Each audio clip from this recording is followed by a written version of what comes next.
হেই বন্ধুরা, আসসালামু আলাইকুম। কেমন আছো সবাই? আশা করি সকলেই ভালো আছো। আমার সাথে নতুন আরেকটি ব্লগে তোমাদের সকলকেই স্বাগতম। তো বন্ধুরা, আজকের ব্লগটা হচ্ছে আমি দুপুর থেকে শুরু করছি, যেহেতু আগামীকাল আমি বাড়ি চলে যাব, তাই আজকে ঘরে টুকটাক কাজ করছিলাম। সেজন্য হচ্ছে সেরকমভাবে ভিডিও করা হয়নি। তো এখন হচ্ছে আমি একটু বাইরে যাব, কাল যেহেতু বাড়ি চলে যাব, আমার প্রয়োজনীয় কিছু টুকটাক কেনাকাটা করব, আর হচ্ছে আমার ঘরের জন্য নতুন একটা ফার্নিচার বানাইতে দিব। তো কি ফার্নিচার বানাইতে দিব ভিডিও শেষে হচ্ছে তোমাদেরকে দেখাবো। তো ভিডিওটি স্কিপ না করে দেখতে থাকো, আশা করি ভালো লাগবে। তো বন্ধুরা, বের হয়ে প্রথমে হচ্ছে স্বপ্নাতে চলে আসলাম, আর এই সুপার শপ থেকে হচ্ছে আমার প্রয়োজনীয় কিছু কেনাকাটা করে নিয়ে যাব। আমরা হচ্ছে মধ্যবিত্ত পরিবার, আর মধ্যবিত্ত পরিবারে সব সময় চেষ্টা করি একটু খরচটাকে কমিয়ে, তারপরে হচ্ছে সংসার খরচ থেকে একটু একটু বাঁচিয়ে ঘরের জন্য একটু একটু করে জিনিস জোগাড় করা।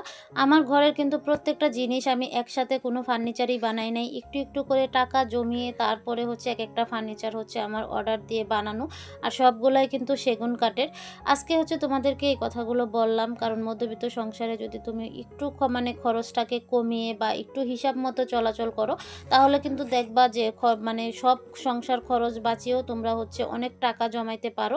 আসলে আমিও চেষ্টা করি সব সময় হচ্ছে সংসারের খরচ বাঁচিয়ে একটু হচ্ছে টাকা সেভ করার। তো বন্ধুরা, আজকে বাইরে যে মেইন কাজটার জন্য আসছি সেটা হচ্ছে এটা, আমি হচ্ছে একটা সোফা সেট বানাইতে দিব, তাই ফার্নিচারের দোকানে চলে আসলাম। আর এই দোকানটা থেকে আমি সবসময় ফার্নিচার বানাই, উনি খুব ভালো ফার্নিচার বানায়, সেজন্য এখানে চলে আসছি। তো বন্ধুরা, সোফা সেট হচ্ছে কনফার্ম করে কোন ডিজাইন দিব সব কিছু ঠিকঠাক করে এখানে হচ্ছে চটপটি খেতে চলে আসছি। আর আমার ফুচকা চটপটি কিন্তু খুবই পছন্দের, আমি বাইরে হচ্ছে সুযোগ পাইলেই ফুচকা চটপটি এগুলো খেয়ে থাকি। আমার বর হচ্ছে চটপটি নিয়েছে, আমি ফুচকা নিয়েছি। আর নিয়ে আসছি কর্নফ্লেক্স আনছি, তারপরে হরলিক্স আনছি, এটা হরলিক্সের সাথে দিছে। এগুলো হচ্ছে ফারাজের জন্য, ফারাজকে তো তোমরা চিনো, এই যে দেখো এখানে হচ্ছে বিভিন্ন টাইপের চকলেট আছে। এগুলো সব ফারাজের জন্য নিয়ে আসছি, কালকে চলে যাব। তো এই যে চকলেট, তারপরে হচ্ছে যে 2 টাইপের জেলি। বাইরের জিনিস অত বেশি খাওয়াই না, তো সেজন্য একটু কমই নিলাম। আর এখানে আনছি হচ্ছে আনার নিয়ে আসছি, আর এগুলো হচ্ছে কুয়েল পাখির ডিম, এটা আমি খাই। তারপরে কমলা, আনার আর কমলা নিয়ে আসছি। তো এগুলোই বাইরে থেকে নিয়ে আসলাম। তো এই যে মোটামুটি আজকের বাজার এগুলা, আর সোফাটা দিয়ে আসলাম। তো তোমাদেরকে দেখাই সোফাটা মেনলি হচ্ছে আমি কোথায় রাখবো।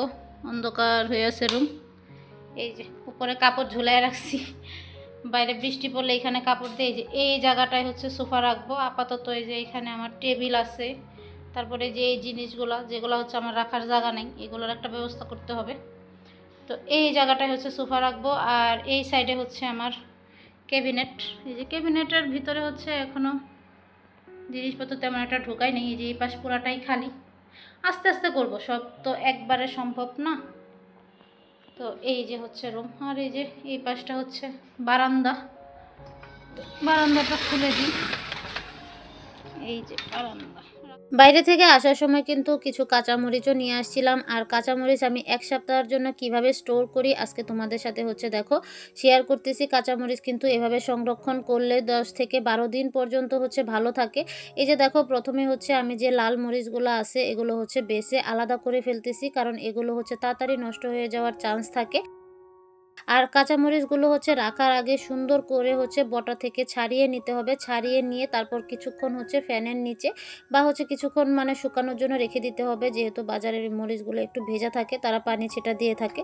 তো এই যে দেখো লাল মরিচগুলো বেছে আলাদা করে এখন একটা বক্সে হচ্ছে এরকম টিস্যু দিয়ে হচ্ছে কভার করে নিয়ে এতে হচ্ছে মরিচগুলো রেখে দিচ্ছি।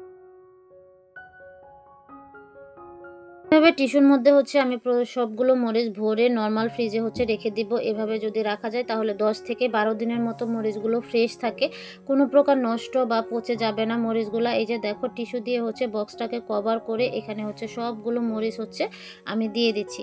আর আমি যেহেতু বাসায় থাকি না, সেই জন্য আমি সবসময় চেষ্টা করি মানে প্রয়োজনীয় কিছু জিনিসপত্র এভাবে স্টোর করে রেখে দেওয়ার জন্য, যাতে আমার বর খুব সহজেই হচ্ছে সব জিনিসগুলো পেয়ে যায়। আসলে বন্ধুরা বলতে পারো আমার হচ্ছে ২ জায়গার সংসার, গ্রামের সংসার, তারপরে হচ্ছে ঢাকা শহরের সংসার। তো ২ জায়গায় কেন থাকি আস্তে, আস্তে সবকিছুই তোমাদের সাথে শেয়ার করব। মূলত জবের জন্যই হচ্ছে গ্রামে থাকা। আমি হচ্ছে প্রাইমারিতে জব করি আর প্রাইমারির পোস্টিং হচ্ছে গ্রামে। সেজন্যই মূলত হচ্ছে গ্রামে থাকা। তো বন্ধুরা এই যে দেখো আমি কিন্তু মরিচগুলো সবগুলো হচ্ছে বক্সে রেখে উপরে কিন্তু আবার একটা টিস্যু দিয়ে দিচ্ছি। টিস্যু দিয়ে তারপরে বক্সের মুখটা লাগিয়ে এভাবে হচ্ছে আমি নরমাল ফ্রিজে রেখে দিব।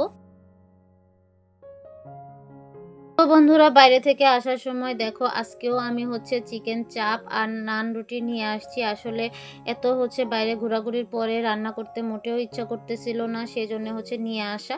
তো এগুলো দিয়ে হচ্ছে আজকে ডিনারটা করব আর আমার বড় বলতেছিল যে এগুলোই খাবে, তো সেজন্য নিয়ে আসছি। আর আমি ঢাকা আসলে আমি যেহেতু হচ্ছে গ্রিল তারপরে চাপ নান রুটি পছন্দ করি, সেজন্য মানে আমার বর সবসময় হচ্ছে রাতের ডিনারে বা হচ্ছে বিকেলের নাস্তায় এই জিনিসটা হচ্ছে খেতে পছন্দ করে আর আমিও পছন্দ করি।